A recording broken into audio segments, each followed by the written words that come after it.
O que eu estou querendo dizer com isso tudo e com essa provocação é que se nós pararmos o estudo do equilíbrio ácido-base aqui nessa hora, nós estamos vendidos e não conseguimos dar um passo à frente.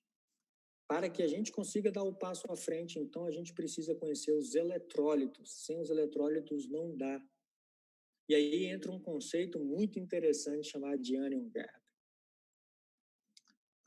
O anion gap, na verdade, não é um processo fisiológico, não, é um artifício matemático, tão somente, tá bem? É uma conta que se faz.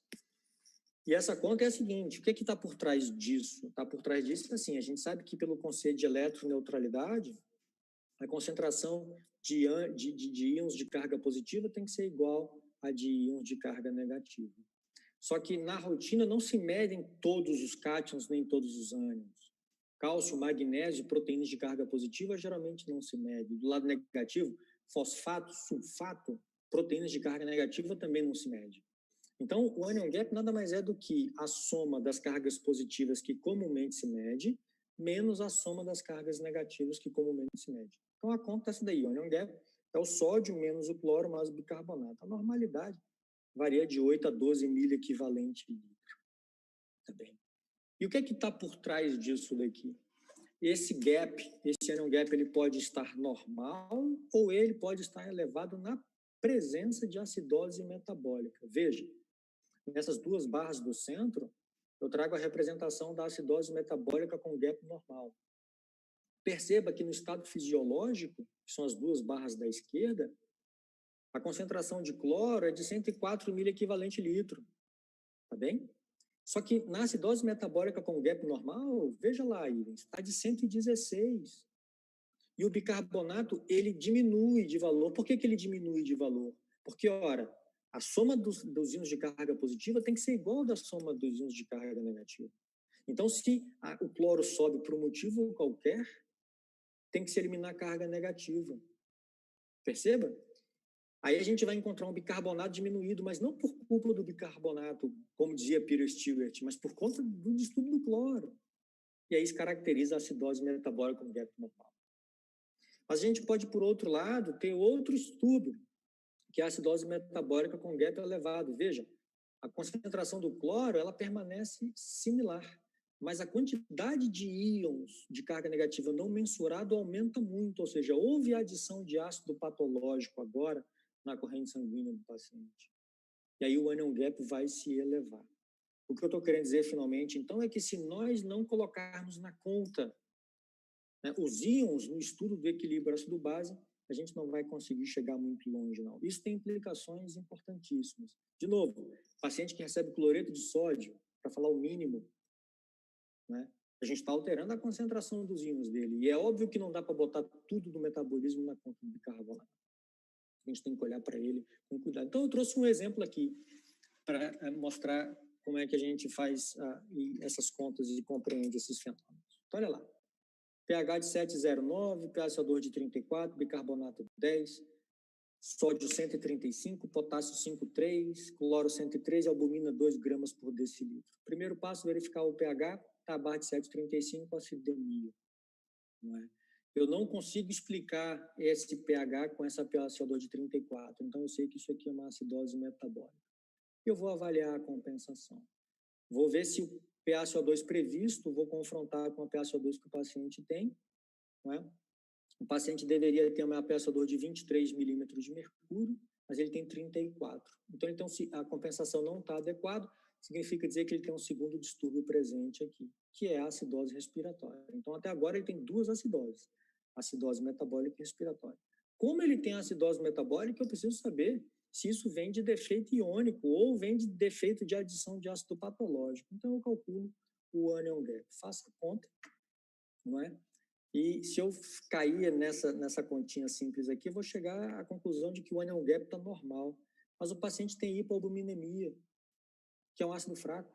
Então, eu preciso ajustar para isso daí. Ajusto para hipoalbuminemia e chego à conclusão de que o anion gap ajustado dele é de 17 miliequivalente litro. Então, eu chego à conclusão de que esse paciente tem acidose metabólica com anion gap elevado, mais acidose respiratória.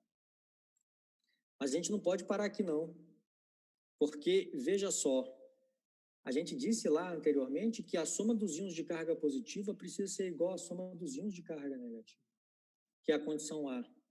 Se nós adicionarmos ácido patológico, ou seja, se a acidose metabólica for de anion gap elevado, ou seja, a adição de ácido patológico, momentaneamente a soma das cargas negativas será maior que a soma das cargas positivas, isso não pode acontecer.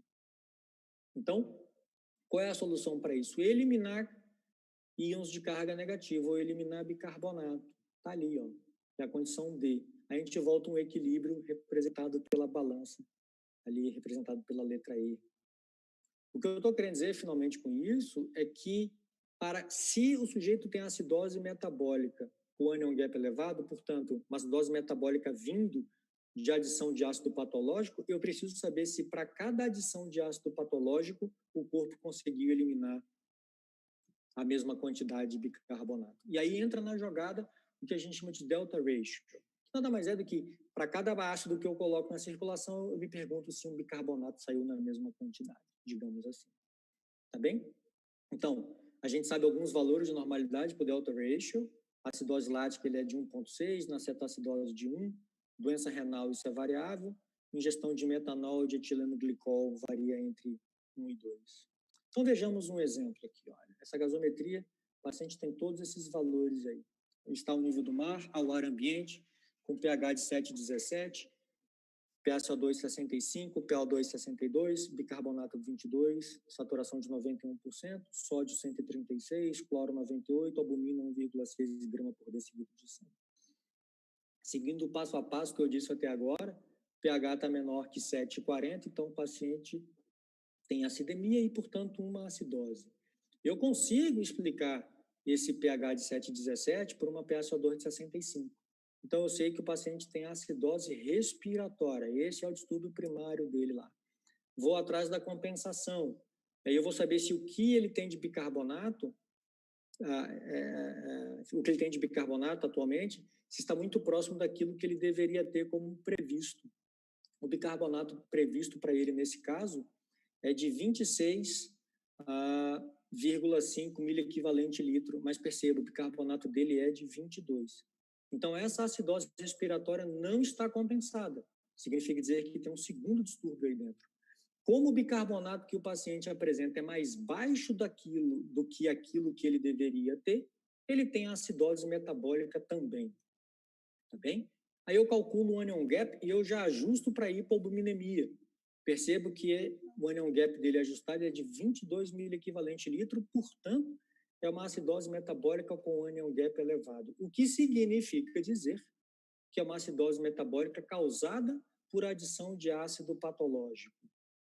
E aí, então, eu vou calcular o delta ratio, porque eu preciso saber se, para cada ácido colocado, se saiu bicarbonato na mesma quantidade.